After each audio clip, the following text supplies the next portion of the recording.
जिन्नात घुसा जिस्म में और जिस्म के अंदर से निकलने लगी सुई।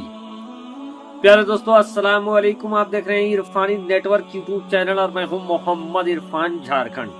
दोस्तों, आज आपके सामने उत्तर प्रदेश के मेरठ की एक ऐसी सच्ची और सनसनीखेज घटना आपके सामने रखने जा रहे हैं जिसको सुनकर यकीनन आपके रोंगटे खड़े हो जाएंगे। एक 13-14 साल एक लड़की के ऊपर जिस्म के अंदर सुई निकलने लगता है। दावा था इस लड़की के ऊपर जिन्नात ने कब्जा कर लिया है, आसेब है। क्या है पूरा रोंगटे खड़े कर देने वाला सच्चा वाकया दोस्तों, जो कि उत्तर प्रदेश का मेरठ का है, आपके सामने रखने जा रहे हैं इस वीडियो में। चलिए सीधे वीडियो का आगाज करते हैं। एक दिन की बात है कि रात का वक्त था, लगभग 12-1 बजे के करीब। एक घर में एक छोटा दूध मुहा सा बच्चा था। वो अचानक रोने लगता है। उसकी रोने की आवाज से अगल बगल और उसके घर वाले परेशान हो जाते हैं कि आखिर बच्चा क्यों रो रहा है इस तरीके से बेतहासा। चूंकि वो गांव था, कोई डॉक्टर नहीं था दूर दराज में। बहरकैफ उसके घर के एक बुजुर्ग ने कहा कि अच्छा ठीक है, सुबह इसको हम लोग ले जाएंगे बगल में और इसका इलाज कराएंगे। सुबह होती है, उस बच्चे को बगल के ही एक घर में ले जाया जाता है, जहां एक लड़की 14-15 साल की एक लड़की थी। और उस लड़की के बारे में कहा जाता था कि किसी को अगर पढ़कर वो दम कर देती थी तो वो ठीक हो जाया करता था। और इसी के लिए उसके घर में लोगों का, मरीजों का तांता लगा रहता था। कोई उसके हाथों को बोसा देता तो कोई पेशानी को बोसा देता था। वहीं इस बच्ची को ले जाया गया और ले जाने के बाद वो बच्ची, उस छोटे सी बच्ची के ऊपर वो लड़की दम करती है और दम करने के फौरन बाद ही वो बच्चा चुप हो जाता है। फिर वो लड़की इशारा करती है कि जाओ अब इसको घर लेते जाओ। दोस्तों, दम क्या है? अक्सर दम के मतलब अलग अलग लोग समझते हैं, लेकिन मुस्लिम धर्म में दम का मतलब यही होता है कि कुरान मुकद्दस के कुछ आयत को पढ़कर उसको फूका जाता है। अब ये फूका डायरेक्ट इंसानों के जिस्म में भी फूका जाता है, पानी में भी फूका जाता है, खाने वाले चीज में भी फूका जाता है और उसके बाद उस चीज को खाया जाता है, कुरान की आयत को, जिसमें दम किया रहता है। बहरकैफ दोस्तों, उस लड़की का जिसने उस बच्चे को दम करके चुप कराया था, उसकी शोहरत हो रही थी। लगातार मीडिया, सोशल मीडिया, अखबार में आ रहे थे कि इस बच्ची के, इस लड़की जो जिसका उम्र 14-15 साल था, बला की खूबसूरत थी, लेकिन उसके जिस्म के अंदर से सुई निकलते थे। हैरान थे लोग कि आखिर क्या वाकया है, क्या माजरा है, सुई निकलने का क्या वाकया है। जब बहुत ज्यादा ये खबरें निकलने लगी दोस्तों बाहर मीडिया में, तो प्रशासन तक भी गई। प्रशासन ने इसका अनुसंधान करने के लिए उस लड़की को अपने पास बुलाया और उस लड़की का चेकअप कराया गया। चेकअप के दौरान प्रशासन को भी उस लड़की के अंदर से सुई मिला। उस सुई की जांच कराया गया और जब प्रशासन ने रिपोर्ट मांगा तो प्रशासन को डॉक्टरों ने जो बात कहा, उसको सुनने के बाद डॉक्टरों के भी और प्रशासन के भी होश उड़ गए।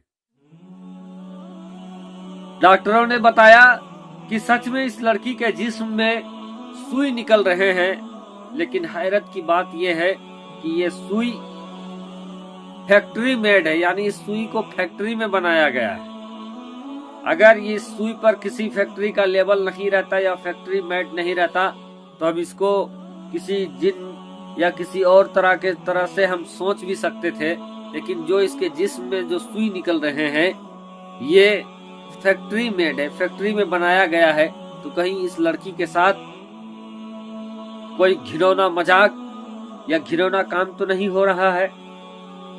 अब प्रशासन के कान खड़े हो जाते हैं और प्रशासन उस लड़की के पूरे मामले के इन्वेस्टिगेशन के लिए, क्योंकि ये मेरठ का मामला बताया जाता है दोस्तों, इन्वेस्टिगेशन के लिए एक पुलिस अफसर को तैनात कर देती है। पुलिस अफसर उस लड़की के बारे में गांव वालों से और जहां भी वो इलाज करती थी वहां से पता करने लगे। गांव वाले बताए कि हम लोगों ने भी देखा है कि इस लड़की के जिस्म से सुई निकले हैं। तफ्तीश करते करते पुलिस वालों के हाथ में एक डॉक्टर लगता है। डॉक्टर से जब सख्ती के साथ पूछताछ किया जाता है तो वो डॉक्टर एक और डॉक्टर का नाम लेता है और नाम लेने के बाद वो बताता है कि हाँ, इस लड़की का हमने इलाज किया है। लेकिन जब उसी डॉक्टर के साथ सख्ती के साथ पुलिस पूछताछ करती है तो वो डॉक्टर टूट जाता है और टूटने के बाद उसने जो कुछ पुलिस को बताया सुनकर आपके भी रोंगटे खड़े हो जाएंगे। दोस्तों, उस डॉक्टर ने ये बताया कि ये लड़की अपने बाप के साथ 7-8 महीने पहले हमारे पास आई थी। उस समय इस लड़की की तबीयत खराब थी, बीमार था। मैंने इस लड़की को जब देखा तो इसकी खूबसूरती से मेरा नीयत बदल गया। फिर क्या था, वो डॉक्टर जिस जगह पर बैठता था, एक रूम था जिसमें आधे में वो बैठता था और आधे में एक पर्दा डाला हुआ था और एक बेंच था, टेबल था, जहां पर वो लोगों को देखा करता था। दोस्तों, जैसा कि आपको मालूम है कि अक्सर गांव में जो डॉक्टर होते हैं वो MBBS तो नहीं होते हैं और वही लोग ज्यादातर गांव में होते हैं, जिसको आसान शब्दों में झोला छाप भी कहा जाता है। लेकिन बाज टाइम में वो भी लोगों को जान बचा लिया करते हैं। लेकिन दोस्तों, इस झोला छाप डॉक्टर का नियत उस लड़की की खूबसूरती से फिर जाता है और वो उसके बाप को बाहर बिठा देता है और उस लड़की का जांच करने लगता है। 5-6 महीने तक, 5-6 मिनट तक वो उस लड़की को वो टच करता है, इधर कभी टच करता है, उधर टच करता है। लड़की कुछ बोल नहीं रही थी, जिसकी वजह से ये और इधर उधर टच करता रहता है, जिसको बैड टच कहते हैं। वो टच करता रहता है और फिर उसके बाप को 5-6 तरह के टेस्ट लिख के देता है, कहता है कि आपकी बेटी का तबीयत बहुत खराब है, तो आप इस टेस्ट को करा के फिर लेके उसको यहाँ आए।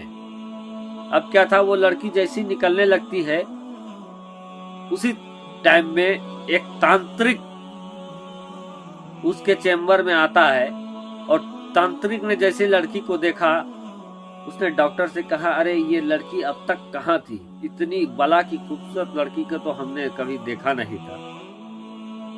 और फिर इन दोनों का नियत उस लड़की के ऊपर खराब हो जाता है। वो तांत्रिक कहता है कि ये लड़की जब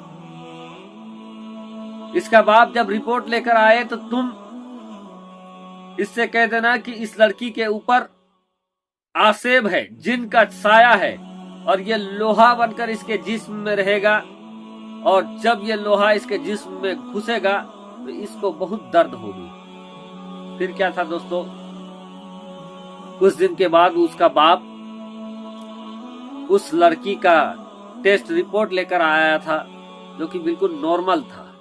लेकिन उस डॉक्टर का नीयत चूंकि खराब था, उसने कहा कि इस लड़की के अंदर जिन का साया है और ये इसके अंदर लोहा के शक्ल में घुसेगा, और जब घुसेगा तो बहुत दर्द होगा, तो तुम लड़की को अपनी लेकर आओ, इसका टेस्ट करना है। फिर क्या था दोस्तों, उस लड़की को लेकर आया जाता है और डॉक्टर उसको बेहोशी का इंजेक्शन दे देता है और बेहोशी का इंजेक्शन देने के बाद एक छोटा सा ऑपरेशन करके उस लड़की के अंदर एक सुई को डाल देता है।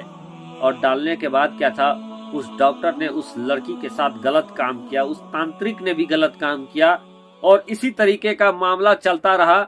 जब उस लड़की को ऑपरेशन करके छोड़ दिया जाता तो एक सुई निकाल के उसके बाप को दिखा दिया जाता कि देखिए यही सुई तुम्हारी बेटी के अंदर से निकला है।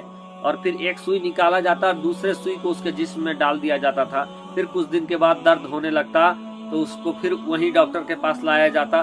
फिर वो डॉक्टर एक सुई को निकालता, दूसरे सुई को अंदर कर देता था। और जब जब लड़की उसके पास आती तो वो डॉक्टर और वो तांत्रिक उसके साथ गलत काम करता था। और ये मामला चलता रहा। और एक नहीं बल्कि तीन डॉक्टरों का बात कहा जाता है कि तीन डॉक्टर जो अगल बगल के थे, उन लोगों को जब पता चला तो वो लोग भी उस डॉक्टर के साथ मिली भगत करके इस गुनाह के काम को करते रहे।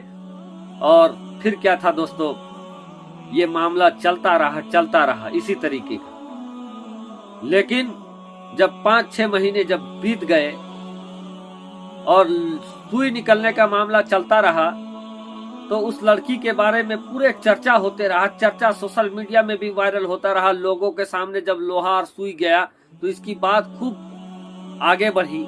प्रशासन ने सख्ती के साथ जब पूछताछ करवाया तो ये सारा मामला चला कि कोई तांत्रिक और कोई जिन नहीं था, बल्कि तांत्रिक और डॉक्टर की मिली भगत के साथ उसके जिस्म में सुई डाल दिया जाता था, अंदर कर दिया जाता था। एक सुई निकाला जाता, दूसरे सुई को डाला जाता था। और जब जब लड़की उस झोला छाप डॉक्टर के पास आता तो वो उसके साथ गलत काम करता था।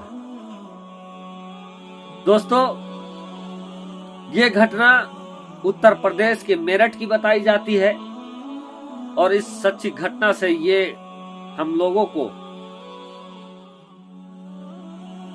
संदेश मिलता है कि सारे गांव के डॉक्टर तो खराब नहीं, लेकिन आंख मूंद कर किसी डॉक्टर का, झोला छाप डॉक्टर के ऊपर विश्वास कर लेना भी खतरे से खाली नहीं है।